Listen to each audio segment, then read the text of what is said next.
ہم آسمانوں کو کیا بلیم کریں، ہمارا تو زمین پہ ہماری حرکتیں تھیں. آپ نے نیشنل ایمرجنسی کی بات کی. سب سے بڑا ایسا ایشو ہمارا one of the biggest issue energy cost ہے، بجلی کی قیمت ہے، اور ہمارا اس کا سرکولر ڈیٹ اور سب کچھ ہے.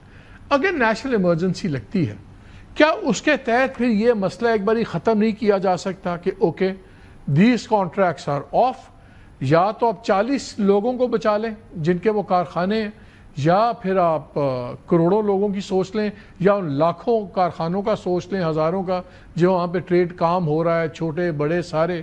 کیا اس پہ اب کوئی بڑا فیصلہ کیا جا سکتا ہے under the umbrella of national emergency?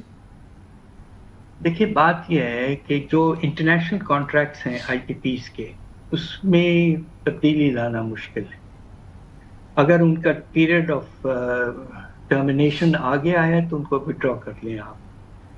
اب ہم سے یہ کہا جا رہا ہے کہ پچھلے 1 سال سے بجلی کی قیمتوں میں کمی لا رہے ہیں.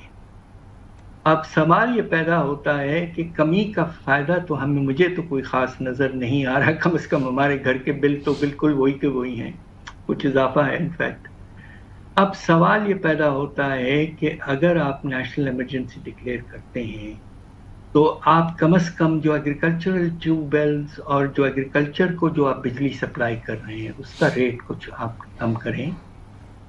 ایگریکلچرل کریڈٹ جو ہے اس کو رول اوور کریں. اس طرح کے آپ کو اقدامات لینے پڑیں گے. ہمارے تقریباً اب آپ کو تو اندازہ ہوگا کہ تقریباً 4 ملین لوگ جو ہیں پنجاب میں آلریڈی فارمرز موسٹلی متاثر ہو چکے ہیں.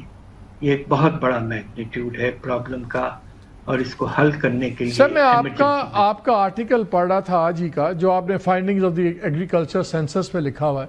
ٹائم کی قلت کی وجہ سے میں اس کی ڈیٹیل میں نہیں جا رہا، لیکن اس میں 2 ٹرینڈز بڑے الارمنگ آپ نے بتائے.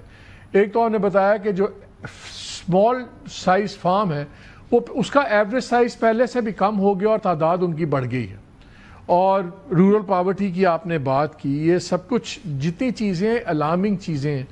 یہ مجھے بتائیے جو انٹرنیشنل کانٹریکٹس بھی ہوتے ہیں اس میں نیشنل کلیمٹیز اور ان چیزوں کی بھی تو گنجائش ہوتی ہے نا کہ جہاں پہ things are beyond your control.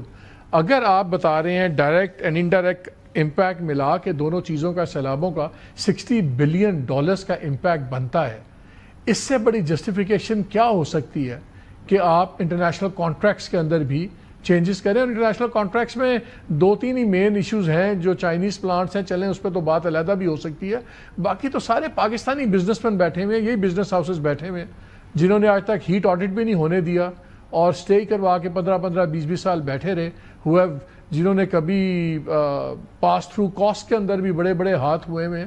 تو اتنا پھر گھبرانے کی کیا ضرورت ہے؟ اگر نہ کوئی، پھر یہی ہم بندہ کہہ سکتا ہے کہ نہ کوئی آگے لگائے نیا پلانٹ، بٹ ہاؤ لانگ کہ ساری اکانومی ہم ہاسٹیج کر دیں 40 کانٹریکٹس پہ جو پار بنا رہے ہیں؟ ایبسولوٹلی آپ کا جو پوائنٹ ہے وہ بہت ویلڈ ہے. اور جب یہ 94 کی پالیسی اناؤنس ہوئی تھی اس وقت ہم جیسے لوگ جو پروفیسر تھے ہم نے اسی وقت کہا تھا کہ آپ نے جو ٹرمز دیے ہیں guaranteed return with no taxation of 17 to 18% in dollar terms on capital was completely infeasible. مگر ہمارے سنتا کون ہے تھا. اس کے بعد ہم حکومت میں آئے، کچھ عرصہ کے لیے کوشش کی، مگر اب آپ یہ دیکھیے کہ پاکستان کے جو حالات ہو چکے ہیں، بے روزگاری کے، غربت کے، افراط زر کے ہونے والے، یہ بہت پریشان کن حالات ہیں. ہسٹری میں کبھی اس طرح کی کنفلوئنس ہم نے کم دیکھی ہے. اور ابھی آپ نے میرے بزنس ریکارڈر میں ایک اور آرٹیکل دیکھا ہوگا کہ پاکستان میں جو ہمارے آئیڈل یوتھ، یعنی کہ جو ہمارے نوجوان کچھ بھی نہیں کر رہے ہیں، ان کا تعداد جو ہے وہ 1,50,00,000 سے 1,80,00,000 تک جا چکا ہے. یہ بہت ورینگ میگنیٹیوڈ ہے. یہ میں آپ کی وہ آڈینس کے لیے کلیریفائی کر دوں کہ ڈاکٹر صاحب نے کہا تھا کہ آئیڈل یوتھ وہ ہے جو نہ تعلیم میں انوالوڈ ہے نہ کسی نوکری میں ہے، تو لٹرلی کلنگ فیلڈ ہے ٹیررسٹوں کے لیے, دوسروں کے لیے, کہ ان کی بے روزگاری کا آئیڈل پنکھ. اور ہم نے دیکھا ہے یوتھ کا, آپ نے ڈاکٹر صاحب ابھی دیکھا آج جو نیپال کے اندر ہوا ہے وہ یوتھ کا غصہ ہے. پہلے ہم نے سری لنکا میں دیکھا, بنگلہ دیش میں دیکھا, آج ہم نے نیپال میں بھی دیکھا, انڈونیشیا میں چل رہا ہے پورا. خدا نخواستہ دیکھے حالات بہت سنبھل کے خراب ہو گئے ہیں, بے شمار پریشانیاں ہو رہی ہیں ہم سب کو, اور میری اپنی گزارش ایز اے پروفیسر از کہ please do consider imposition of a national emergency. اور صاحب لاسٹ کوشچن, جب ہمارے 22 کے فلڈز آئے ہم آلموسٹ ڈیفالٹ پہ چلے گئے, ہمیں آئی ایم ایف کے پاس جانا کیا, آئی ایم ایف نے ہمیں بیل آؤٹ کیا, ہم اس وقت آئی ایم ایف میں ہیں, تب ہمارا $30 بلین کا امپیکٹ تھا.